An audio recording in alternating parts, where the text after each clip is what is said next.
All right, ladies and gentlemen, you know what it is. It's time for Top of the Morning. It's debate day. Let's talk about it here on the Urban Conservative. Let's go.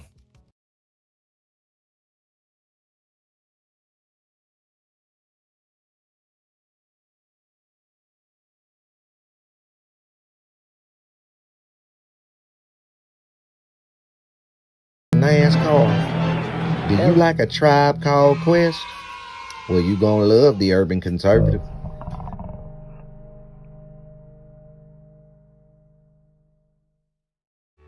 Do you like manwich and nachos? Well, then you'd love the Urban Conservative. Do you like guns? Do you like butter? Well, you're gonna love the Urban Conservative. Yo, what's good, son? You like pit bulls, say? You like solving Sudoku puzzles? Then you gonna love the Urban Conservative.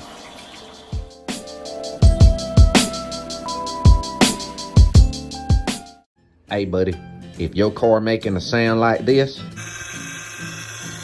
you might want to get you some power steering fluid and check out the Urban Conservative podcast. Are you repulsed by the idea of drag queen story time at your local library, but enjoy Carol Baskin TikTok memes? Then you would enjoy the Urban Conservative. Do you want to slap your boss and then go home and make yourself some golden brown pancakes covered in butter and freshly made warm boysenberry syrup? Then you'll love the Urban Conservative. If you're a little over Cardi B and you're repulsed by the thought of Hogmaw, check out the Urban Conservative. You ready?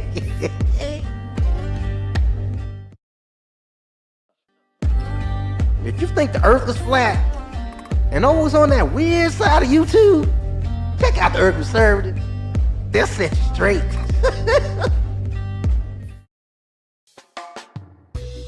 If you're in a chasing dopey and you love solid fish and festival, check out the Urban Conservative.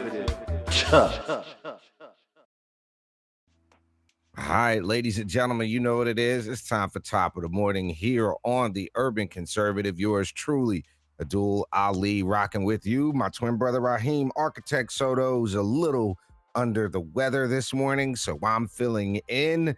Y'all already know what it is. TUconservative.com is the website. Our mission here at the Urban Conservative is to share conservative values and principles and the benefits of conservative policies to urban communities across this great nation of ours. We appreciate the love and support at TUconservative.com. You see it scrolling along the bottom of your screen.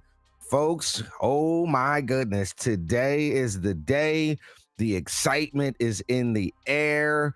You can feel it coming in the air tonight. Thank you, Phil Collins, for providing us with that. But it is going down tonight, ladies and gentlemen. Kamala Harris will meet for the first time in person on stage so he could say it to her face. Say it to her face. Tonight's the debate, ladies and gentlemen. Now, we need you all to jump in the comment section. Let us know if you think, number one, Donald Trump is going to resoundingly defeat Kamala Harris tonight. Number two, does Kamala Harris have a chance? And number three, do you think this will be the one and only presidential debate that Kamala Harris participates in? Now, the interesting thing about this debate, and just my personal opinion, I think we are going to see the greatest, because let's just be honest. We got to be honest. Joe Biden, that shouldn't even count. If I were Donald Trump, I wouldn't count the Biden debate as a win. The guy beat himself. Okay. Now, not that Trump didn't do well, not that he's not a great debater, not that he's, not the guy. I just don't think that Biden debate should technically count. I mean, the guy didn't even know where he was. Let's just be honest. However, this tonight, ladies and gentlemen, is going to be by far probably the most watched presidential debate in history. Now, there's a couple of things we're going to talk about in relation to this debate.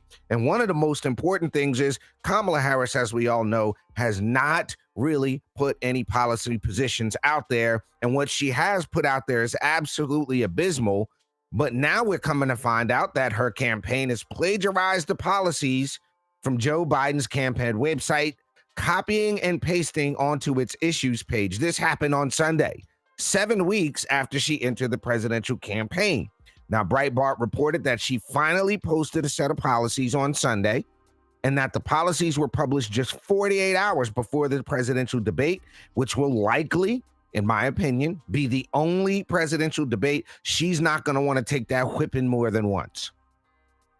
The New Republic, a left-wing outlet, reported on Monday that several parts of the new policy section had been lifted from Biden's website, even including material that called for Biden's re-election. What in the world is going on here?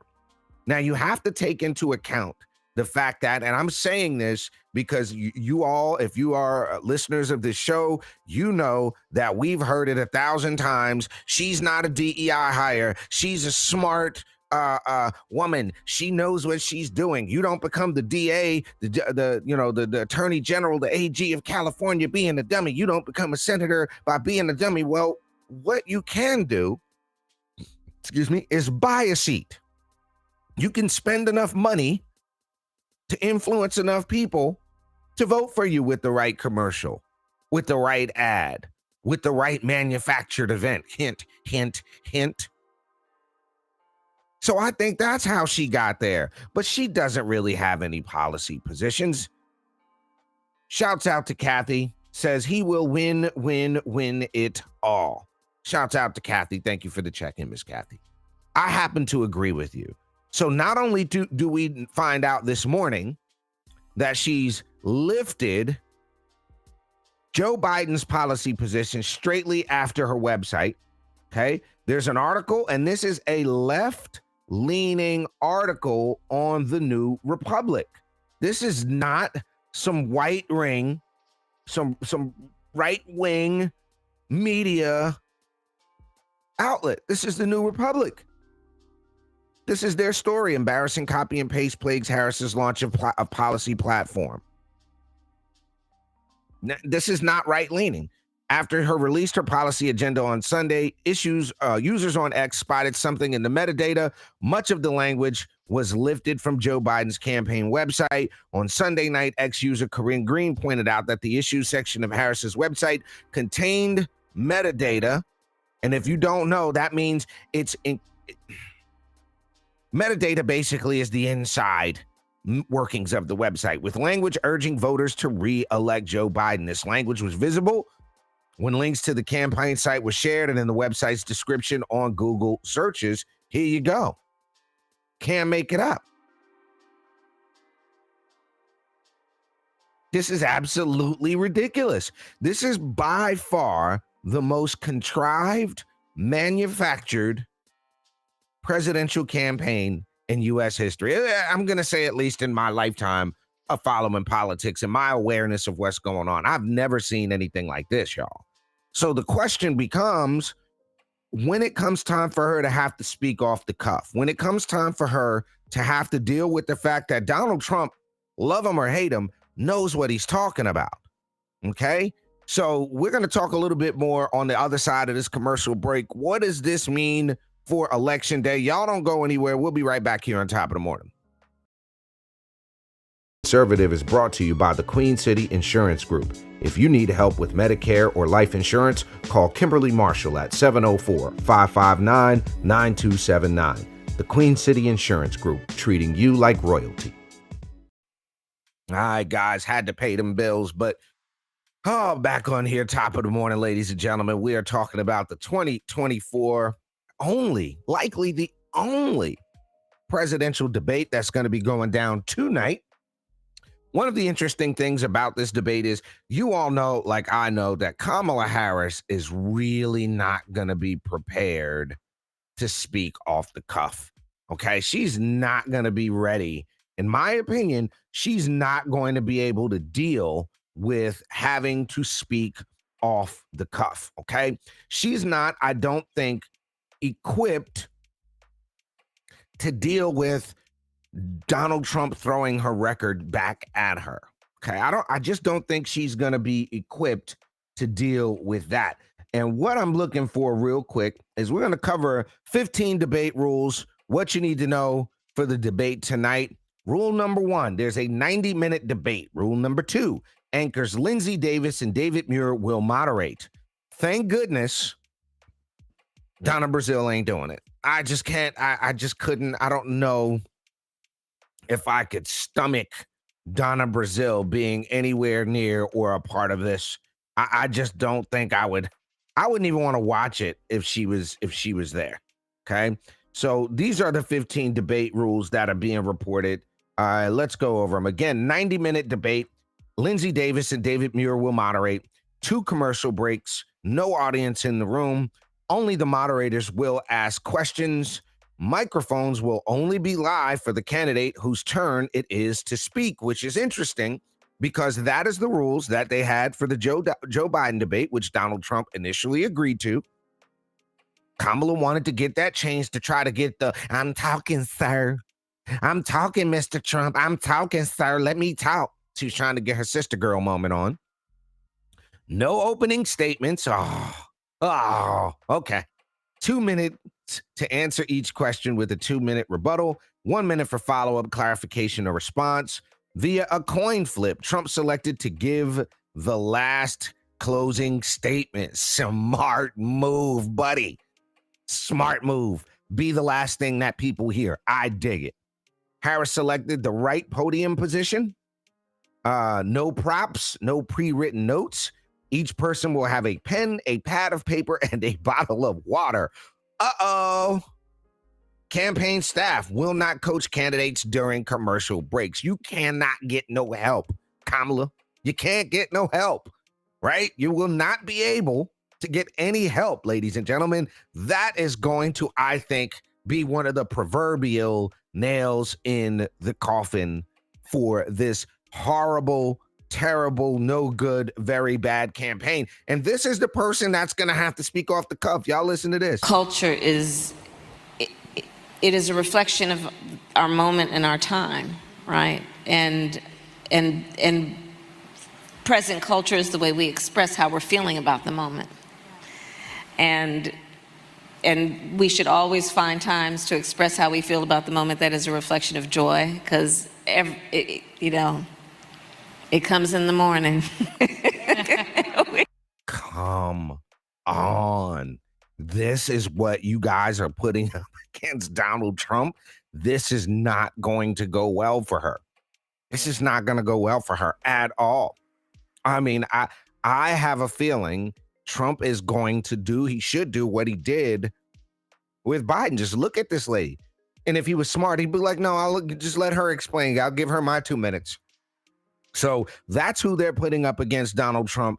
On the tail end of this, the other thing we need to look at, ladies and gentlemen, is this will likely be the only presidential debate.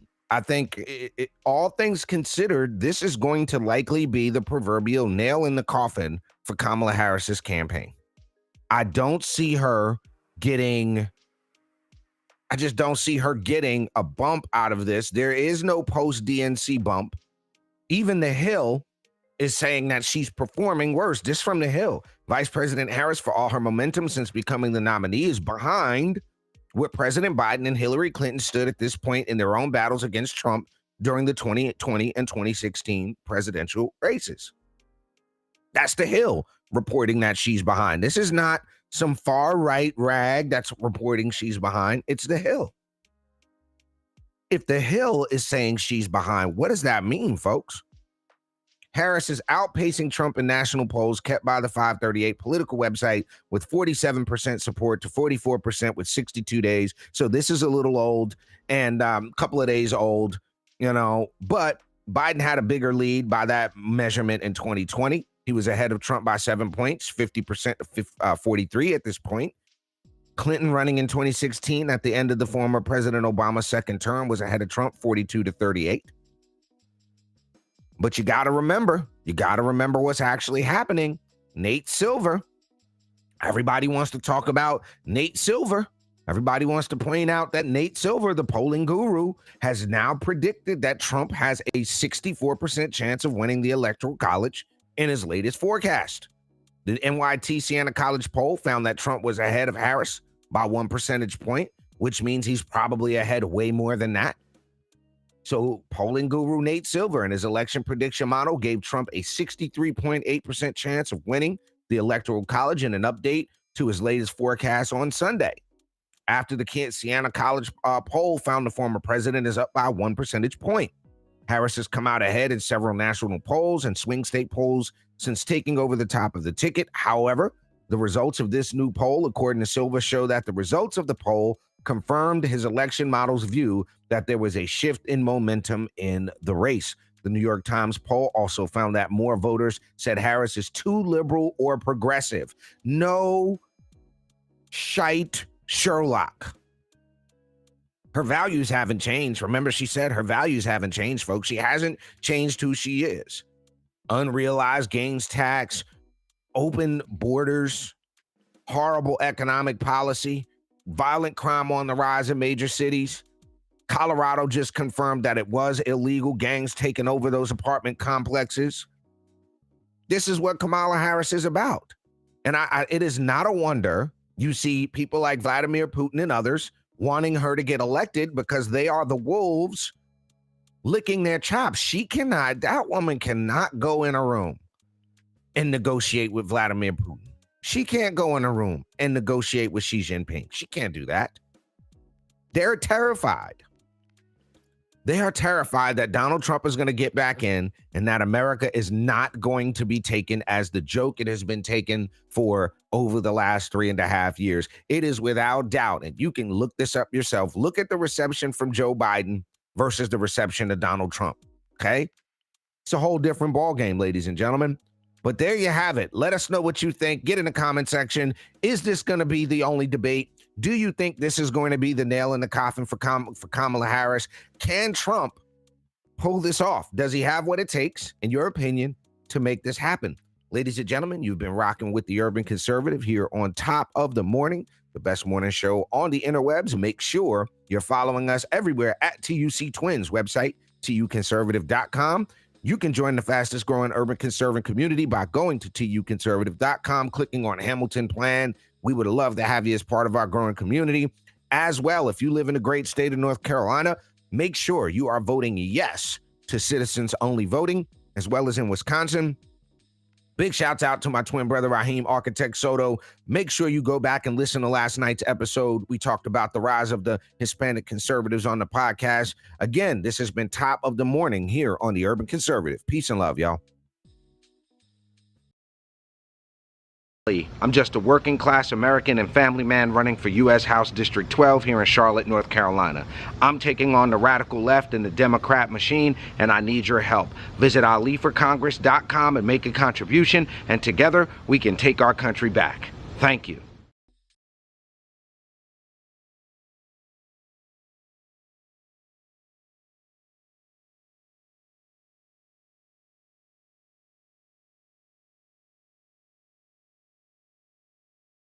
This season of the Urban Conservative Podcast is brought to you by Newton for Senate, working to improve education, reduce taxes, and keep North Carolina #1 for business. Find out more at newtonforsenate.com. This episode of the Urban Conservative has also been sponsored by Case Technology Consulting. Help your business get value out of its data and become more efficient and streamlined. Case Technology Consulting. Check out the link in the description.